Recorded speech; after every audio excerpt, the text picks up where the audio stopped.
Bonsoir à tous. Des renforts pour la justice. Plus de 440 nouveaux magistrats rejoindront les tribunaux français dès le mois de septembre. Annonce du ministre de la Justice. 12 postes supplémentaires sont prévus pour le ressort de la cour d'appel de Besançon, dont 3 au tribunal judiciaire de Lons-le-Saunier. À la cour d'appel de Dijon, ce sont 9 nouveaux magistrats qui arriveront en poste.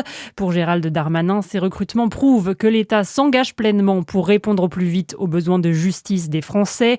Il assure que les victimes seront mieux accompagnées et les décisions seront rendues dans des délais plus courts. Drame à quelques kilomètres de Dole, un homme de 70 ans a chuté de sa hauteur sur la voie publique. Il roulait à trottinette pour jouer avec ses petits-enfants. La chute a été violente et l'homme, victime d'un traumatisme crânien, dans un état critique, il a été transporté au centre hospitalier de Besançon. Un chamois a été aperçu à Chalon-sur-Saône hier. Il se trouvait dans la zone industrielle du Port Nord. On les trouve généralement dans le Jura ou dans les Alpes, mais l'espèce a été observée pour la première fois dans le département en 1986. Un fait assez rare ces dernières années. L'actualité, c'est aussi une attaque très probablement liée au trafic de stupéfiants. C'est ce que pense Laurent Nunez. Le ministre de l'Intérieur s'est déplacé à Nantes au lendemain de la fusillade survenue dans un quartier populaire, tuant un adolescent et blessant 2 mineurs. 2 individus sont arrivés et ont ouvert le feu sur un groupe de jeunes. Pour autant, selon le ministre, cela ne veut pas dire que les individus touchés étaient liés au trafic. Laurent Nunez promet de poursuivre sa lutte intraitable contre le narcotrafic. En sport, le DFCO retrouve la Ligue 2. 3 ans après sa relégation, le club dijonnais a validé sa montée grâce à sa victoire au Puy le week-end dernier.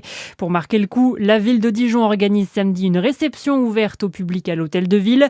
Joueurs, staff et supporters sont attendus pour célébrer ce titre de champion de national. Manal El Maïba. Et oui, la réception débutera samedi à 11h dans la salle des états de l'hôtel de ville de Dijon. Le trophée de champion de national sera présenté au public. Des posters seront distribués à l'entrée. Les supporters pourront ensuite faire dédicacer leurs affiches par les joueurs après les prises de parole. En cas de forte affluence, l'équipe pourrait aussi aller à la rencontre du public dans la cour d'honneur ou sur la place de la Libération. Pour la ville, cette réception doit permettre de saluer le parcours du DFCO et de partager ce retour en Ligue 2 avec les Dijonnais. Et avant cette réception, le DFCO va jouer ce soir son dernier match de la saison face à Orléans au stade Gaston Gérard. Le coup d'envoi sera donné à 19h30. Et enfin, samedi, on aura la dernière journée de Betclic Elite à suivre également.